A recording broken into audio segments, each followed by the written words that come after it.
Hey everyone, it's Deanna. I want to welcome you to today's Simple Steps to Online Success broadcast. And I apologize, I'm a little late today. Normally I start right at 12 noon, but we just had some amazing thunder and lightning that was going on, and I was a little concerned about whether or not things would, stay connected.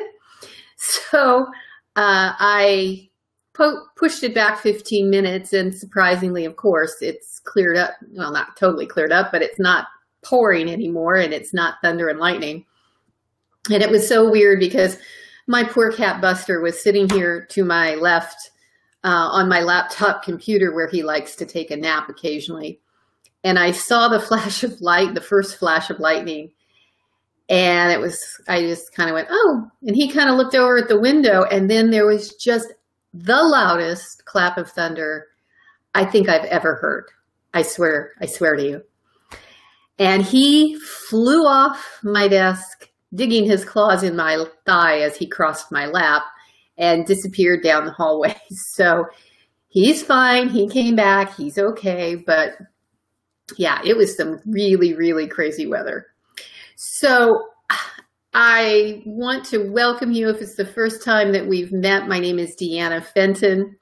I focus on helping baby boomers overcome their tech challenges, frustration, and overwhelm, and help to guide you to simple steps to online success. So I'm kind of a generalist. I don't know if that's a good thing or a bad thing. Perhaps it's the old, jack of all trades, master of none. But I love to share with you what I've found, discovered, explored, tested, and threw away, because I especially want you to succeed. So a lot of the things that I may have tried that didn't work out, I want to steer you away and help you so that you can manage your online marketing and build your business to success. So today's topic, I was really kind of thinking, I wanted to narrow down a topic, but I want to discuss something because I've been in a lot of Facebook groups lately with a lot of people that are just starting out in online marketing. And I'll be honest with you, I started building websites back in 2001. So my God, that's a long time ago. And of course, things have changed so dramatically from the way it used to be in 2001. And in addition, probably around, it was about the same time, maybe about 2002, 2003, email marketing first started out. And one of the first tools that I used, because I had a consulting firm at that time, was Constant Contact as my email service provider. And it's still going strong, but oh my gosh, you must know of all the competitors that are out there that provide email and marketing automation services in addition to Constant Contact, which, by the way, I have to tell you, for a lot of my clients, I still recommend it because I think, especially if you are a brick and mortar business, it does a good job. It really, really does. If all you're going to do is basically provide your subscribers with an ongoing email updates and that type of thing, and you're not trying to do any fancy lead generation funnel work with marketing automation, then I think Constant Contact is fine. But of course, this is a world of online marketing with a tremendous amount of sophistication that's involved with it. And I just wanted to kind of go over, because I see so many questions from people new to this, and they're so confused. And you'll have to pardon my language, but like I said in one group, kind of like what my mama used to say, opinions are like assholes. Everybody's got one. And I can just tell you from the experience I've had in using certain tools, recommending tools, working with clients that had adopted certain tools, there are good and bad things about all of them. And there is no one perfect solution. It's just a matter of getting a tool. Well, let me back up. It's planning and really having at least a good understanding of the direction you want to go in, the direction you plan on taking your business before you choose a tool. And then you can really sort of narrow down all of the different features that those tools have to see what meets your needs most closely. And the other thing too is changing, while painful in the short term, is not impossible. So if you find at some point that you've made a mistake, or you feel that you've made a mistake, there's nothing wrong with trying something different.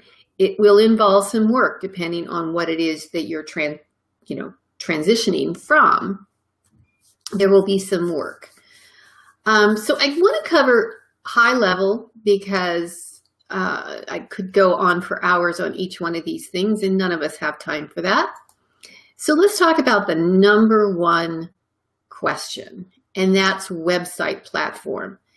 So back, of course, like I said, when I first started out, I was using, because I had just started learning all of this stuff myself in 2001, was website builders. And I happened to use a website builder from, I remember it was Network Solutions, which is still around.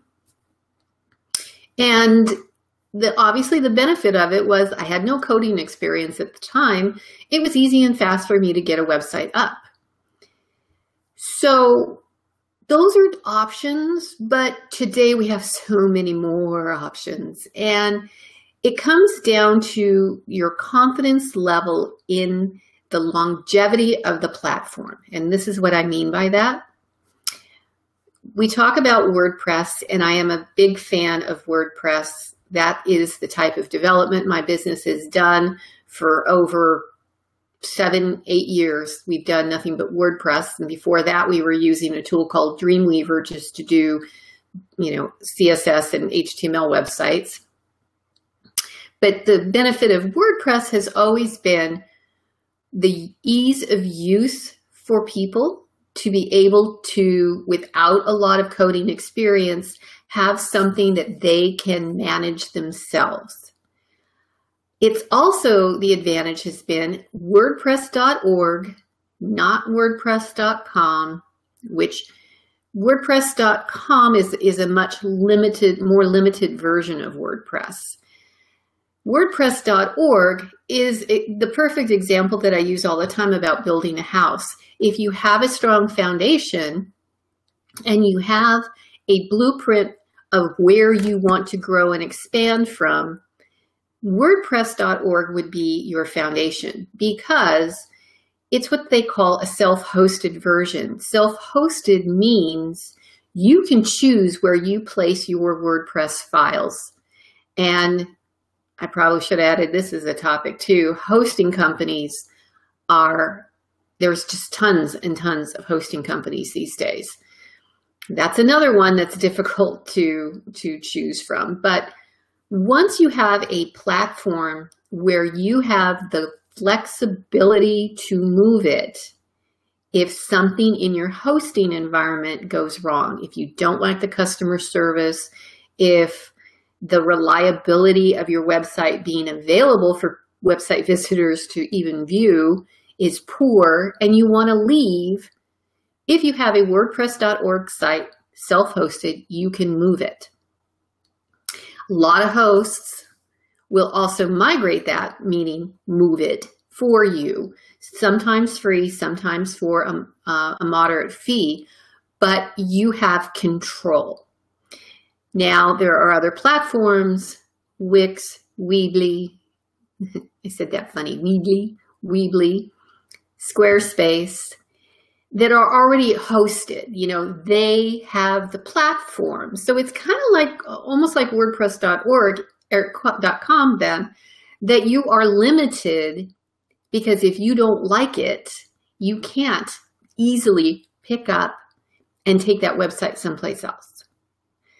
So that's what I want people to think about when you're just starting out, is the type of business that you are starting, what you envision, and you have to just use your best estimate of what you're envisioning the progression and growth of your business is going to be to decide between these platforms. Honestly, right now, if people come to me and say that they want to sell courses or have a membership site, I'm actually recommending people use New Kajabi. Now, again, kind of to a certain extent, I'm contradicting myself. It is a standalone platform that it would not be easy to pick up and move all of your content to someplace else. However, there are advantages to it if you're looking at doing a course or a membership site, because all of the different components you'd have to connect yourself on a WordPress site are built into Kajabi. So, you know, like I said, there's the self-hosted WordPress is an ideal scenario if you are focused on being able to keep that site up to date and you're going to be on top of it. And if you're a techie and you want to be able to pull in this plugin and connect it to your email service provider, connect it to a membership plugin, connect that to a shopping cart, to your payment processor, and all of those different pieces that I obviously see, I need to probably go over that in a future episode to talk about all the pieces that are necessary to sell an online course or a membership site. So, and let's talk, if we're talking about WordPress, then the next question that comes up is WordPress themes. And oh my gosh, everyone has an opinion on this one for sure. We've always done the development. My company has always done development based on Genesis, which is from StudioPress. My website is built on that. I find it easy to use. I think most of my clients that have worked with it find it easy to use. But there are a lot of other players. Again, when I started doing WordPress, oh gosh, again, 7 years ago, there was a lot of themes, don't get me wrong, but premium themes that had a lot going for them to base a business on, there weren't a whole lot. There were a couple of really premier companies, and one of them was StudioPress. So there are free themes, and I highly, highly recommend, if you're looking at a free theme, that's fine. Check the reviews. Check to make sure the theme developer has great documentation to help you. Make sure that there is some kind of support, because the fact is, people that build free themes, they're not making any money from it. So you have to wonder how much effort will they put into supporting you if you have a problem, if you didn't pay anything for the theme. So be real careful to check how many people have installed that theme. What are some of the reviews that people have given that theme? Is there documentation? And is there some type of available support? In a lot of cases, you're going to find a premium or paid theme is going to be a better way to go, because if they're charging you money, they have, in theory, the obligation to provide documentation and support and to help you if you have any problems. And for a lot of new people, you have problems because you don't know. I see a theme that people recommend highly. A lot of do-it-yourself website owners recommend Divi. Divi is a beautiful theme. It's hard to beat it for ease of use, especially for a new person, and flexibility in how you lay out your website. But it has a particular quirk about it where it uses something called short codes, which is another whole episode of something else. But it represents your content and the layout. Let me stress that. The layout, using a series of short codes that present the layout. If you try to change to another theme, that other theme will not recognize those short codes other than text, and it's going to have, your website's going to have big blocks of all these short codes in the new theme that you have to strip out. So just know if you go that way, you either stay with Divi or you understand at some point you or someone you pay is going to have to do some additional work to transfer that content to a new theme and strip all those shortcodes out. If you have any questions as people are going, go ahead and let me know. And then I want to talk about plugins. It's very similar to themes. I'm not going to go specifics into plugins, but in general, you have free plugins. You have what we like to call freemium plugins, which means there is a free version. But then for a upgraded cost, there is a more premium version that has greater capabilities. And I'll give you a couple of good examples for that. So from free themes, it could be anything from Akismet, which is a plugin that helps to strip out or block people from leaving spam comments on your blog, which is super annoying. So that is an awesome free theme that's available. There are free themes that will do caching, which means being able to, it's a plugin that helps to make your site load faster because it caches or shows copies to a viewer so that they're not constantly downloading that particular web page every time. Freemium would be something like PopUp Ally, which is a really great plugin for those of you that want to add pop-up boxes, exit intent pop-up boxes, that type of opt-in offer on your website, but it's very limited that you can do a pop-up and you can code the pop-up to appear at certain times. And it will do a nice, and it's a very nice little, I'm drawing a blank, sorry, a little opt-in form at the bottom of a page or a post. But if you pay, and I believe it's about $99 for the premium version of PopUp Ally, you have a lot more options. You could do a ribbon across the top with an opt-in. You could do a slide-in. You could do a whole big scroll mat. You could do a lot more. There are a lot more options with a paid version, plus additional support, of course. So that's just an example of some of the things with plugins that you might want to keep in mind when you're looking at them.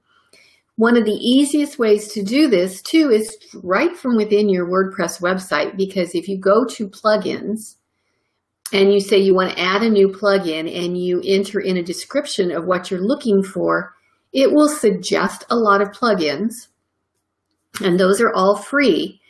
But this is what I want you to look at. You want to look at how many times has that plugin been installed. It will show you. It will say there 1,000 installs. It will say 10,000, 100,000 or more people have installed that website or that plugin to their websites. And you also want to look at the rating, because people will give a rating on a particular plugin. So you can see that, you know, was it only 600 people that installed it, and it's only got 2 stars because the people that installed it didn't like it that much. You want to be aware of that. And another real important thing that people overlook is there is a little sentence below that will either say it has been tested with your version of WordPress or it has not been tested with your version of WordPress. Because WordPress is updated periodically, and if those plugins are not kept up to date to match the changes that are happening with WordPress itself, you're going to you could potentially run into a conflict where that plugin is not going to work, or worse, it's going to cause a conflict with WordPress, and WordPress is going to do something funny. So those are a couple of things to really, really carefully look at. And then this is yet another one of my favorite topics, which are email service providers. And I started out this talk about constant contact. And, you know, again, I would highly recommend for any business, brick and mortar or online, to use marketing automation as part of your email marketing strategy. Constant Contact can do it. It's a little clunky. It's a little hard to manage, and there are better options for it. But if all you're doing is sending out an email newsletter to subscribers, if you're sending out, like 2 of my restaurant clients send out birthday specials and promotions and anniversary specials and promotions to their list, Constant Contact is great. It works just fine.